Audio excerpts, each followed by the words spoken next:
പ്രധാനമന്ത്രി നരേന്ദ്രമോദിയെ കടന്നാക്രമിച്ച് തെരഞ്ഞെടുപ്പ് പ്രചാരണത്തിന് തുടക്കമിട്ട് ദില്ലി മുഖ്യമന്ത്രി അരവിന്ദ് കെജ്രിവാൾ നരേന്ദ്രമോദി എന്ന ഏകാധിപതിയെ പുറത്താക്കുമെന്നും രാജ്യത്തിനു വേണ്ടി ചോര ചിന്താൻ തയ്യാറാണെന്നും കെജ്രിവാൾ പറഞ്ഞു.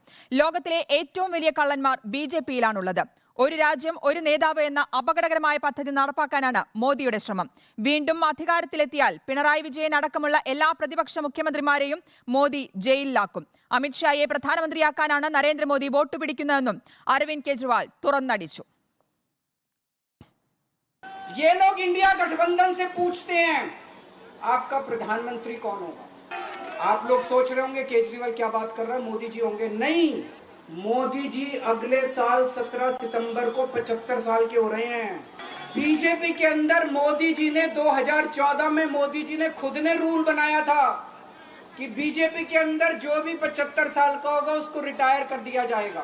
सबसे पहले आडवाणी जी को रिटायर किया गया, उसके बाद मुरली मनोहर जोशी जी को रिटायर किया गया, फिर सुमित्रा महाजन को रिटायर किया गया, फिर यशवंत सिन्हा को रिटायर किया गया. अब मोदी जी अगले साल 17 सितंबर को रिटायर होने वाले हैं. One nation one leader. देश के सारे नेताओं को खत्म करना चाहते हैं मोदी जी. जितने विपक्ष के नेता हैं उनको जेल भेजेंगे. विपक्ष के अंदर आज इन्होंने मनीष सिसोदिया को जेल भेज दिया, संजय सिंह को जेल भेज दिया, सत्येंद्र जैन को जेल भेज दिया, केजरीवाल को जेल भेज दिया, हेमंत सोरेन को जेल भेज दिया, ममता दीदी के कई मंत्रियों को जेल भेज दिया, स्टालिन के कई मंत्रियों को जेल भेज दिया. केरला के सीएम के पीछे पड़े हैं.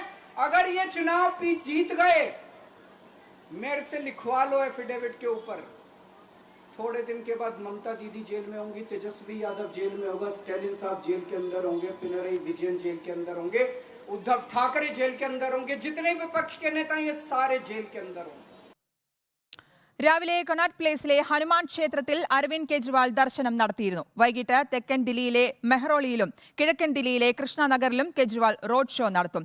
നോബൽ മാരിക്കാരൻ ചേരുന്നുണ്ട് വിശദാംശങ്ങൾ നൽകാൻ. നോബൽ, അങ്ങനെ ഗോദയിലേക്ക് ഇറങ്ങിയിരിക്കുകയാണ് അരവിന്ദ് കെജ്രിവാൾ. സർവശക്തനായി തന്നെ അദ്ദേഹത്തിന്റെ വാക്കുകൾ ഇന്നിപ്പോൾ അദ്ദേഹം സംസാരിക്കുമ്പോൾ ആ വാക്കുകളിലും ആ ആത്മവിശ്വാസം പ്രകടമായിരുന്നു. പ്രധാനമന്ത്രിക്കെതിരെ രൂക്ഷമായ വിമർശനങ്ങൾ ഉന്നയിക്കുമോ? ഒപ്പം തന്നെ ആം ആദ്മി പാർട്ടിയെ തകർക്കാൻ കഴിയില്ല, അതൊരു ആശയമാണ്, ആ ആശയം വളരുക തന്നെ ചെയ്യുമെന്നും അദ്ദേഹം പറയുന്നു.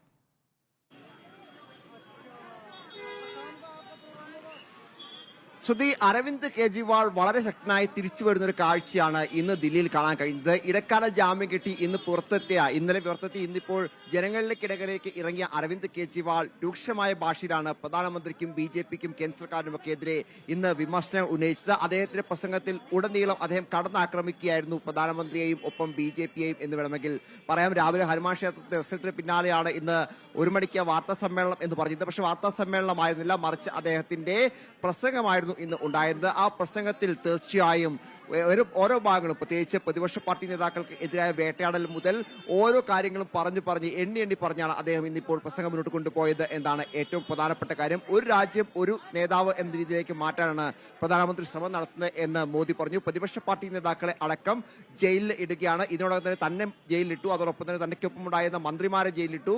പശ്ചിമ ബംഗാളിൽ മന്ത്രിമാരെ ജയിലിലിട്ടു. ഓരോ സംസ്ഥാനത്തും പ്രതിപക്ഷ നേതാക്കൾ ഭരിക്കുന്ന ഓരോ സംസ്ഥാനത്തും മന്ത്രിമാരെ ജയിലിലിടുന്നു. കേരള മുഖ്യമന്ത്രിക്ക് പുറകെയാണ് എന്നടക്കമുള്ള വിമർശനങ്ങളും പരാമർശങ്ങളും അദ്ദേഹത്തിന്റെ ഭാഗത്ത് ഉണ്ടായി. താൻ ജയിലിൽ കിടന്നാണെങ്കിൽ പോലും ഏകാധിപത്യത്തിനെതിരെ പോരാട്ടം നടത്തും, തന്റെ ചോര ചീന്താൻ പോലും തയ്യാറാണ് അതിനുവേണ്ടി എന്താണ് അരവിന്ദ് കെജ്രിവാൾ ഇന്നിപ്പോൾ ആഹ്വാനം ചെയ്തിരിക്കുന്നത്. വലിയ ആവേശം ആം ആദ്മി ക്യാമ്പിൽ അദ്ദേഹത്തിന്റെ ഓരോ വാക്കുകൾക്കും ഉണ്ടായി എന്നാണ് യാഥാർത്ഥ്യം. പ്രവർത്തകർ വളരെ രീതിയിൽ കൈയടിക്കുകയും അതോടൊപ്പം തന്നെ മുദ്രാവാക്യം വിളികളോടെയുമാണ് അദ്ദേഹത്തെ സ്വീകരിച്ചത് എന്നുകൂടി നമ്മൾ ഈ ഘട്ടത്തിൽ എടുത്തു പറയണം. അതോടൊപ്പം തന്നെ അഴിമതിക്കാരായ പലരെയും BJPയിൽ എത്തിച്ചുകൊണ്ട് ഉപമുഖ്യമന്ത്രിമാരാക്കുന്നു, അവരുടെ കേസുകൾ ഇല്ലാതാക്കുന്നു. അത്തരത്തിൽ അഴിമതിക്കാരെ കൂടിയാണ് മോദി ചെയ്യുന്നത്. മറ്റൊരു പ്രധാനപ്പെട്ട ആരോപണം ഉന്നയിച്ചത് മോദി അദ്ദേഹത്തിന്റെ 75ാമത്തെ വയസ്സിൽ കിടക്കുകയാണ്. അദ്ദേഹം തന്നെ വ്യക്തമാക്കുന്ന, മോദി തന്നെ വ്യക്തമാക്കുന്ന 75 വയസ്സ് കഴിഞ്ഞാൽ രാഷ്ട്രീയത്തിന് വിരമിക്കണം എന്നുള്ളതാണ്. അത്തരത്തിൽ ഒരു നിയമം അദ്ദേഹം നേരത്തെ പല നേതാക്കൾക്കെതിരെയും, പ്രത്യേകിച്ച് മുരളി മനോഹർ ജോഷി, LK അദ്വാനി അടക്കമുള്ള പല നേതാക്കളിലും അദ്ദേഹം അത്തരത്തിൽ അവർ രാഷ്ട്രീയ ജീവിതം തന്നെ അവസാനിപ്പിച്ച ഒരാളാണ്. 75ലേക്ക് കടക്കുന്ന മോദി ആരെയാണ് ഇനി പ്രധാനമന്ത്രിയാക്കാൻ പോകുന്നത് എന്ന ചോദ്യം അരവിന്ദ് കെജ്രിവാൾ വെക്കുന്നു. മോദി നിരന്തരം ഇന്ത്യ സെക്രട്ടറി ചോദിക്കുന്നത് ആരാണ് ഇന്ത്യ സെക്രട്ടറി പ്രധാനമന്ത്രി എന്നുള്ളതാണ്. പക്ഷേ ആ ചോദ്യം തിരിച്ചു ചോദിക്കുകയാണ്. 75ാമത്തെ വയസ്സിലേക്ക് എത്തുന്ന മോദിക്ക് ശേഷം ആരാണ് BJPയുടെ പ്രധാനമന്ത്രി എന്ന ചോദ്യം അരവിന്ദ് കെജ്രിവാൾ മുന്നോട്ട് വെച്ചിരിക്കുന്നു. അങ്ങനെ മാത്രമല്ല, അതൊരു മറ്റൊരു തരത്തിൽ അവിടെ തന്നെ BJPക്ക് അകത്ത് തന്നെ ഒരു പ്രതിസന്ധിയിലേക്ക് കൊണ്ടുപോകുന്ന ചോദ്യമാണ്. അതോടൊപ്പം ചില കാര്യങ്ങളാണ് അദ്ദേഹം പറഞ്ഞത് എന്ന് കൂടി വേണം പറയാൻ. പ്രത്യേകിച്ച് മോദി ഇപ്പോൾ വോട്ട് ചോദിക്കുന്നത് തനിക്ക് വേണ്ടിയല്ല, കേന്ദ്ര ആഭ്യന്തരമന്ത്രി അമിത്ഷായെ പ്രധാനമന്ത്രിയാക്കുന്നതിന് വേണ്ടിയാണ് എന്നാണ് അദ്ദേഹം വ്യക്തമാക്കുന്നത്. അതോടൊപ്പം തന്നെ വീണ്ടും മോദി സർക്കാർ അധികാരത്തിൽ എത്തിക്കഴിഞ്ഞാൽ 2 മാസത്തിനകം യോഗി ആദിത്യനാഥിനെ മുഖ്യമന്ത്രി സ്ഥാനത്ത് നിന്ന് നീക്കും, ഉത്തർപ്രദേശ് മുഖ്യമന്ത്രിയെ മാറ്റും എന്നടക്കമുള്ള പരാമർശങ്ങളും അദ്ദേഹത്തിന്റെ ഭാഗത്ത് ഉണ്ടായി. 230 സീറ്റുകൾ ഒരു കാരണവശാലും BJP നേടില്ല, എല്ലാ സംസ്ഥാനങ്ങളിലും BJPക്ക് സീറ്റുകൾ കുറയും തുടങ്ങിയ കാര്യങ്ങളും അരവിന്ദ് കെജ്രിവാൾ വ്യക്തമാക്കി. എന്താണെങ്കിലും അരവിന്ദ് കെജ്രിവാൾ കൂടുതൽ ശക്തനായി തിരിച്ചു വരുന്ന ഒരു കാഴ്ചയാണ് ഇന്ന് ദില്ലിയിൽ കാണാൻ കഴിഞ്ഞത്. ഇന്നലെ ദില്ലിയിൽ വലിയ പൊടിക്കാറ്റായിരുന്നു. ആ പൊടിക്കാറ്റ് താൻ ജയിലിൽ നിന്ന് ഇറങ്ങിയതിന്റെ ഒരു കാറ്റാണ് എന്നാണ് അരവിന്ദ് കെജ്രിവാൾ വ്യക്തമാക്കുന്നത്. എന്താണെങ്കിലും ഇപ്പോഴും ആം ആദ്മി ഓഫീസിന് ഫ്രണ്ടിൽ നിരവധി പ്രവർത്തകരെ നമുക്ക് കാണാം. പ്രവർത്തകർക്ക് വലിയ ആവേശത്തിലാണ് ഉള്ളത്. ഇന്ന് ഉച്ചയ്ക്ക് ശേഷം അരവിന്ദ് കെജ്രിവാളിന് 2 റാലികൾ ദില്ലിയിൽ നിശ്ചയിച്ചിട്ടുണ്ട്. ഒരു റാലി മെഹ്റോളി, അതായത് സൗത്ത് ദില്ലിയിലും മറ്റൊന്ന് കിഴക്കൻ ദില്ലിയിലെ കൃഷ്ണനഗറിലുമാണ്. ഈ 2 ശരി നോബൽ, റാലികൾ എന്തായാലും പ്രധാനമന്ത്രി നരേന്ദ്രമോദിയെ കടന്നാക്രമിച്ചുകൊണ്ടായിരുന്നു തെരഞ്ഞെടുപ്പ് പ്രചാരണത്തിന് ദില്ലി മുഖ്യമന്ത്രി അരവിന്ദ് കെജ്രിവാൾ തുടക്കമിട്ടത്. നരേന്ദ്രമോദി എന്ന ഏകാധിപതിയെ പുറത്താക്കുമെന്നും രാജ്യത്തിന് വേണ്ടി ചോര ചിന്താൻ തയ്യാറാണെന്നും കെജ്രിവാൾ പറഞ്ഞു. നോബൽ മാരിക്കാരനാണ് വിശദാംശങ്ങൾ നൽകിയത്.